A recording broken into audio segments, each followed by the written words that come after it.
नमस्कार सभी बच्चों को। Good morning. और कल पढ़ रहे थे हम संचयन संचयन क्या वितान सॉरी। और वितान का पार्ट था पहला क्या नाम से सिल्वर वेडिंग है। उसके पार्ट को पढ़ा हमने और उसको पार्ट पढ़ने के पश्चात उसके जो प्रश्न है उनके उत्तर भी हमने आपने दिखाए। आज हम शुरू करेंगे पार्ट 2, वितान का पार्ट 2, जिसका नाम है जूझ। जूझ एक उपन्यास है आनंद यादव का, उसमें से ही ये कुछ लिया गया है ना। तो थोड़ा जूझ के बारे में पढ़ ले, जूझ में क्या है, किसके बारे में कहानी है? जूझ क्या है? तो जूझ ये एक मराठी उपन्यास है। मराठी के जो प्रख्यात उपन्यासकार है आनंद यादव, उनका एक बहुचर्चित एवं बहुप्रशंसित आत्मकथात्मक उपन्यास है। अर्थात जो आत्मकथात्मक शैली लिखा गया उपन्यास है और बहुत चर्चित है और महाराष्ट्र के अंदर काफी चर्चा में रहा है। और जिसका एक अंश यहाँ दिया गया है, इसको एक अंश के रूप में लिया, पूरा उपन्यास तो है नहीं लेकिन कुछ भाग कुछ अंश उसका आपके पाठ में जोड़ा गया है। यह एक किशोर के देखे और भोगे हुए गंवई जीवन के खुदरे यथार्थ और उसके रंगारंग परिवेश की अत्यंत विश्वसनीय जीवन गाथा है। अर्थात एक बच्चा है और वो बच्चा क्या नाम से उसने किस प्रकार से अपने जीवन में उसके पिताजी पढ़ाना नहीं चाहते थे और वो पढ़ना चाहता था। तो गांव के जो सरदेसाई है उनसे वो पास जाता है, वो उसकी माँ और उसके पिताजी को क्या नाम से डांट पड़वाता है। और उसने जो अपने जीवन में देखे, जीवन में भोगे, जो गाँव होता है, गाँव का जो जीवन है वहाँ का यथार्थ जो है और उसके रंगारंग परिवेश की अत्यंत विश्वसनीय जीवन गाथा है कि किस प्रकार से वो पढ़ने गया, किस प्रकार से आगे पढ़ा, किस प्रकार से सीखा, किस प्रकार से कक्षा में प्रथम आया, आदि बातें। इस आत्मकथात्मक उपन्यास में जीवन का मर्म स्पर्शी चित्रण तो है। जो उपन्यास हम पढ़ेंगे उस उपन्यास में एक यथार्थ वास्तविकता और क्या नाम से जो आनंद बाबू है उनके जीवन यथार्थ तो है, चित्रण तो है।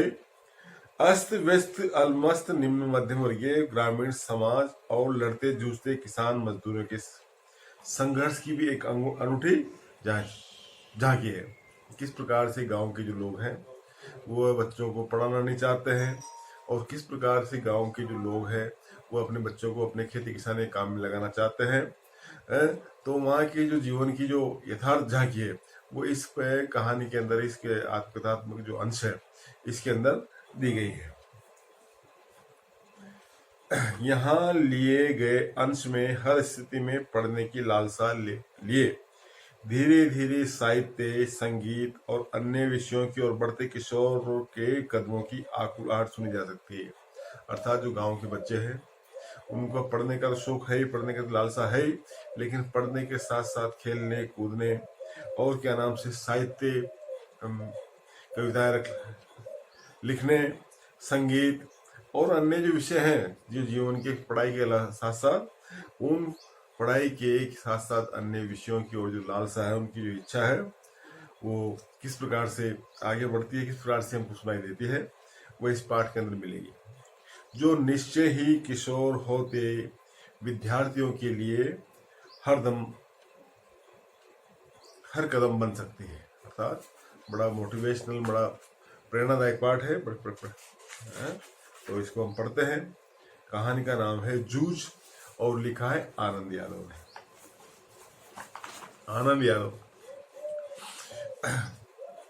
आनंद यादव जिन्होंने लिखा है जूझ को, पाठशाला जाने के लिए मन तड़पता था। अर्थात लेखक का मन पाठशाला, विद्यालय जाने के लिए, पढ़ने के लिए हमेशा तत्परता था कि मुझे पिताजी और घर वाले गांव में खेती काम में व्यस्त हैं, लेकिन वो पढ़ना चाहता है, विद्यालय जाना चाहता है। इसलिए उसका जो दिल है वो हमेशा, जो मन है, तड़पता रहता था। लेकिन दादा के सामने खड़े होकर ये कहने की हिम्मत नहीं होती कि मैं पढ़ने जाऊंगा। लेकिन उसके पिताजी खेती बाड़ी काम करते थे, खेती का काम उनके था, तो उनके सामने उसने कभी नहीं कहा कि मैं विद्यालय जाऊंगा, पढ़ने जाऊंगा, पढ़ने की मेरी इच्छा है, मैं पढ़ने जाऊंगा। ऐसी बात उसके मन से कभी भी नहीं निकली। डर लगता था, गांव में माता पिता उनका काफी डर होता है, भय होता है, तो डर के बारे भी उसने नहीं कहा होगा। डर लगता था कि हड्डी पसली एक कर देगा। अगर उसने ये बात सुनी, पढ़ाई की बात सुनी कि बेटा पढ़ने जाएगा, पढ़ने की बात कर रहा है, तो मेरे साथ मारपीट करेगा, है, और हड्डी पसली एक कर देगा, मतलब काफी कुटाई करेगा, मेरी काफी धुनाई करेगा, यह है। इसलिए मैं इस ताक में रहता कि कोई दादा को समझा दे, अर्थात मेरी ओर से कोई मेरी सिफारिश कर दे, दादा के पास जाए, दादा से कहे कि बेटा पढ़ने की इच्छा कर रहा है, पढ़ना चाहता है, तो उसको पढ़ने भेजिए। ऐसी उसकी इच्छा थी, लेकिन वो खुद कहना नहीं चाहता था, वो चाहता था कि कोई दूसरा व्यक्ति ही जाकर के मेरे दादा को समझा दे, मेरे दादा को कह दे कि आप अपने बच्चे को पढ़ने भेजो। मुझे इसका विश्वास था कि जन्म भर खेत में काम करते रहने पर भी हाथ कुछ नहीं लगेगा। अर्थात मैं जानता था, मैं समझता था कि खेती में क्या रखा है, जिंदगी भर काम करो खेत में, लेकिन कुछ मिलता नहीं है, और पढ़ गया, नौकरी लग गया, तो नौकरी करता रहूंगा, खेती भी करता रहूंगा, तो जीवन अच्छी तरह चल जाएगा। जो बाबा के समय था वो दादा के समय नहीं रहा। अर्थात जो बाबा होता है दादा का पिताजी, अपने पिताजी के पिताजी यानी बाबू साहब, तो उनके समय में जो वो खेती बाड़ी का जो काम था वो दादा के समय में नहीं रहा, क्योंकि दादा के समय में बहुत ज्यादा काम करना पड़ता है, बहुत ज्यादा मेहनत करनी पड़ती है। ये खेती हमें गड्ढे में धकेल रही है, अर्थात खेती में कोई पैदा होता नहीं है, रात दिन मेहनत करो और कोई खास पैदावार होती नहीं है, इसलिए हमको गड्ढे में ले जा रही है।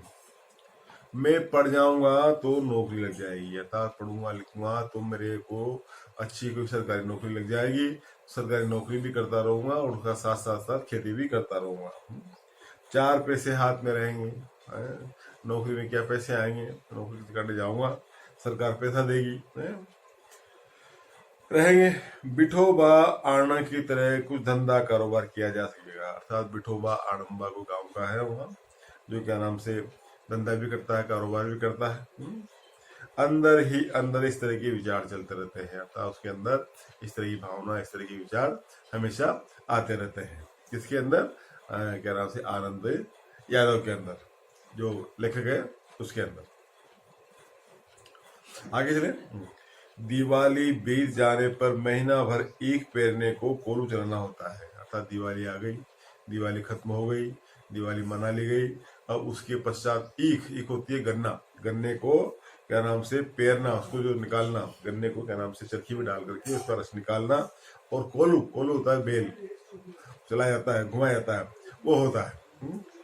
कोलू जरा जल्दी शुरू किया तो दादा की समझ से ईख की अच्छी खासी कीमत मिल जाती है। अर्थात कोलू को अगर जल्दी शुरू कर दिया, ईख को काम जल्दी शुरू हो गया, तो जब जल्दी गुड़ आएगा तो उसका पैसा भी अच्छा मिलेगा। दादा की इस तरह की भावना थी, दादा की इस तरह की सोच थी। ये उसकी समझ कुछ हद तक सही थी, अर्थात बात भी सही है कि काम जल्दी होगा, फसल जल्दी आएगी, ईख जल्दी आएगी, गुड़ जल्दी निकलेगा, मार्केट में जाएगा तो उसका अच्छा पैसा मिलेगा। जब चारों ओर कोलू चलने लगते तो बाजार में गुड़ की बहुतायत हो जाती है। जब सबके क्या नाम से गुड़ निकलने लग जाएगा, सबके ईख निकलने लग जाएगी, सबका काम पहले हो जाएगा, तो बाजार में गुड़ ही गुड़ हो जाएगी, तो भाव निचला उतर आते हैं। तो जो गुड़ का जो भाव है, जो अच्छा भाव है, अच्छी जो कीमत है, वो उसको मिल नहीं पाती है, वो कीमत के नाम से नीचे आ जाती है। उस समय नंबर 1 और नंबर 2 का गुड़ बहुत आता है, जो स्टार्टिंग में हम देंगे, करेंगे, ले जाएंगे मार्केट में, तो नंबर 1 और नंबर 2 का गुड़ ही अच्छा आएगा। और हमारे जैसे खेतों पर ही बनाए गए नंबर 3 के गुड़ को कौन पूछता है, और जब बाद में अगर मान लो लेके जाएंगे हम, तो हमारा गुड़ नंबर 3 पर आएगा और उसको कोई पूछेगा नहीं, कौन उसका पैसा देगा। बाकी के किसान दूसरे ढंग से विचार करते थे। क्या विचार करते थे? उनका मत था कि यदि ईख को और कुछ दिन खेत में खड़ी रखने दिया जा गया तो गुड़ ज्यादा निकलता है। अर्थात गुड़, ईख जो है, अगर खेत में खड़ी रहेगी, गन्ना खेत में रहेगा, अच्छा पकेगा और बाद में उसको निकालेंगे तो उसमें ईख ज्यादा निकलेगी, गुड़ ज्यादा निकलेगा। ऐसी सोच वहां के गाँव के लोगों की थी। देर तक खड़ी रहने वाली ईख के रस में पानी की मात्रा कम होती है, अर्थात जब काफी लंबे समय तक खड़ा रहेगी ईख तो उसका पानी सूख जाएगा और ईख की मात्रा गाढ़ी हो जाएगी, तो ईख ज्यादा निकलेगी, अच्छी निकलेगी। और रस गाढ़ा हो जाता है, जब पानी कम रहेगा तो रस गाढ़ा रहेगा, गाढ़ा रहेगा तो क्या नाम से ईख भी अच्छी निकलेगी, ईख भी अच्छी निकलेगी, पैसा भी अच्छा आएगा, जिसके कारण ज्यादा गुड़ निकलता है। अतः इसलिए जब रस अच्छा होगा, गाढ़ा होगा, तो गाढ़े रस के कारण क्या नाम से गुड़ भी अच्छा गाढ़ा ही निकलेगा। लेकिन दादा की समझ से गुड़ ज्यादा निकलने की अपेक्षा भाव ज्यादा मिलना चाहिए। लेकिन दादा कहते हैं कि गुड़ तो जैसा भी निकलता है वो ठीक है, लेकिन मार्केट में अगर गुड़ को पहले ले गए, पहले बेचने के लिए, तो पैसा अच्छा मिलेगा। इस तरह की दादा की सोच थी। इसलिए सारे गांव भर में हमारा कोल्हू सबसे पहले शुरू होता था। इसलिए जो गांव है और गांव के अंदर जो कोल्हू है, जो चरखी का जो बेल चलता है, वो क्या नाम से हमारे घर का सबसे पहले शुरू होता है। इसी कारण वह इस वर्ष भी शुरू हुआ, और यही कारण था कि इस साल भी दादा ने क्या नाम से कोल्हू जल्दी शुरू कर दिया, और हम उससे जल्दी निपट गए, आगे के काम में लग गए। ई का काम हो गया, जल्दी काम हो गया, और जो अगला काम था उस काम में हम लग गए। इस प्रकार से दादा ने काम करवाया। सभी जन धूप में लेटे हुए थे। धूप निकलती है, सर्दी का समय आ गया है और धूप में लेटना सबको अच्छा लगता है, तो लेटे हुए थे। माँ धूप में कंडे थाप रही थी। कंडा होता है जो गोबर होता है, गोबर के कंडे बनाते हैं और सुखा देते हैं। उनको सुखाने के बाद उनको जला करके और क्या नाम से उसे जलाने काम आते हैं, बाटी वाटी बनाने में काम आते हैं, चूल्हा जलाने में काम आते हैं। मैं बाल्टी में पानी भर भर कर उसे दे रहा था, और गोबर थेपने के लिए, कंडे थेपने के लिए मैं माँ को क्या नाम से बाल्टी भर के पानी ला रहा था और अपनी माँ को दे रहा था। कुछ न कुछ बातचीत भी कर रहे थे, अर्थात आपस में थोड़ी बहुत जो बातें हैं, माँ और हम दोनों बेटे दोनों ही हम काम के साथ साथ बातें भी की जा रही थी। हम दोनों ही थे, इसलिए ये सोच कर की बात माँ से कहनी चाहिए। अर्थात मैंने सोचा कि हम है तो दोनों ही, माँ और बेटा दोनों ही, तो मुझे क्यों नहीं अपनी बात को अपनी माँ से कहना चाहिए, करना चाहिए, है? और मैंने अपने पढ़ने की बात छेड़ दी, और अपनी माँ से मैंने अपनी पढ़ाई के बारे में, अपने पढ़ने के बारे में बात छेड़ दी कि क्यों नहीं मुझे स्कूल भेजा जा रहा है। आप माँ क्या पिताजी को समझाएं, या पिताजी नहीं समझते हैं तो क्या नाम से जो गांव के मुखिया है सरदेसाई, उनके पास जाए, उनसे कहें और वो समझाएंगे, हैं? तो माँ ने कहा, अब तू ही बता। क्या बता?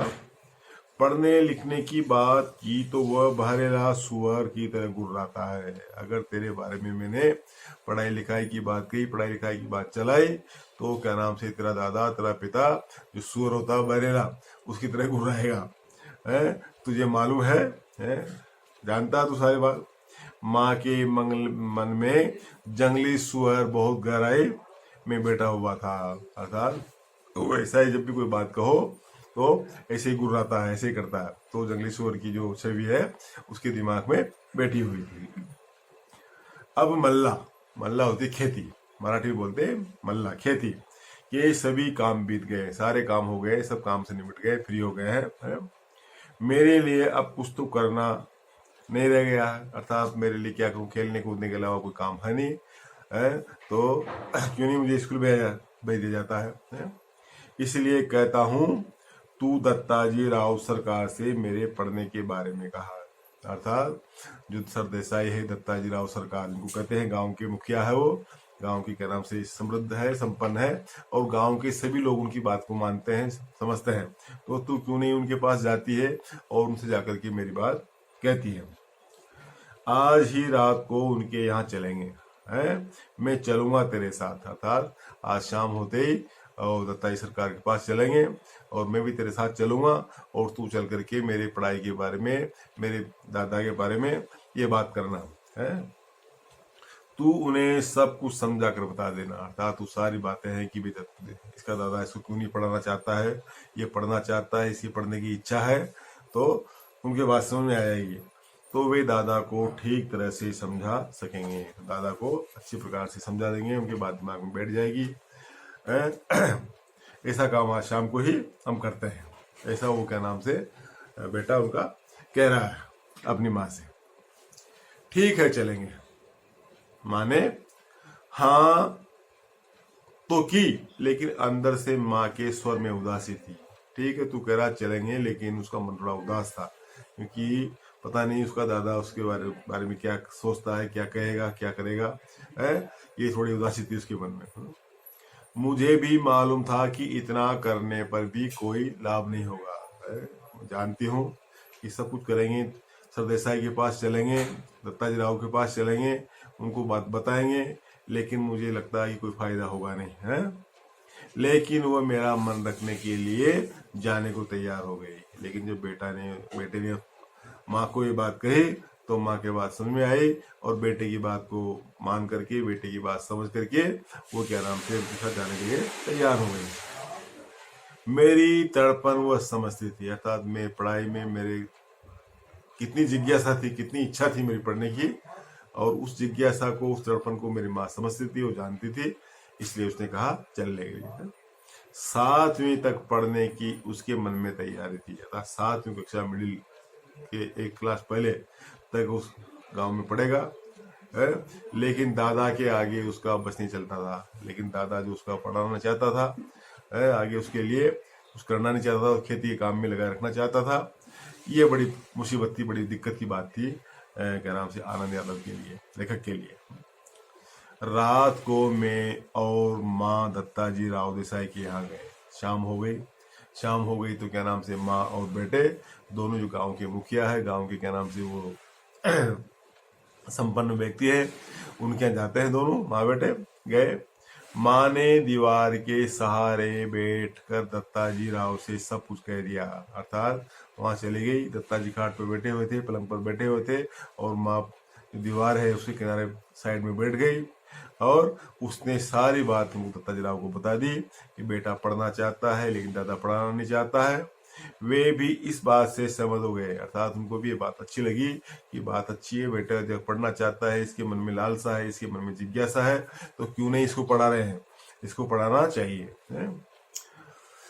माँ ने ये भी बताया कि दादा सारे दिन बाजार में रखमा बाई के पास गुजार देता है।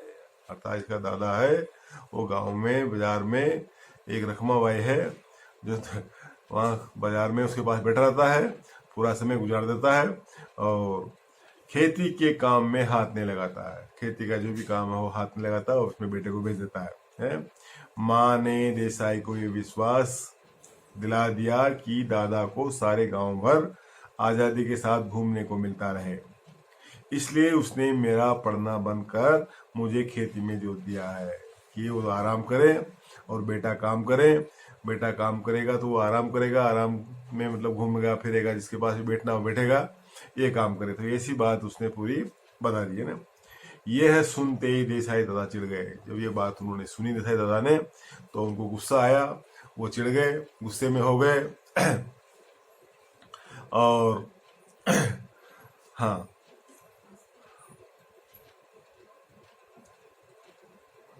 एक मिनट,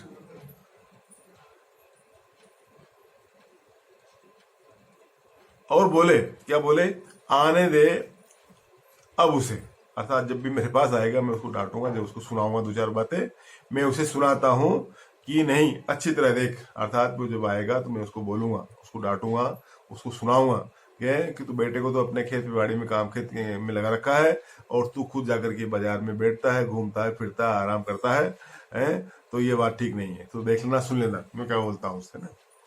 उठते उठते मैंने भी दत्ताजी राव से कहा, अर्थात मैं भी घर जाने को तैयार हो गई, और घर जाने के साथ साथ ही क्या नाम से जब तैयार हुई तो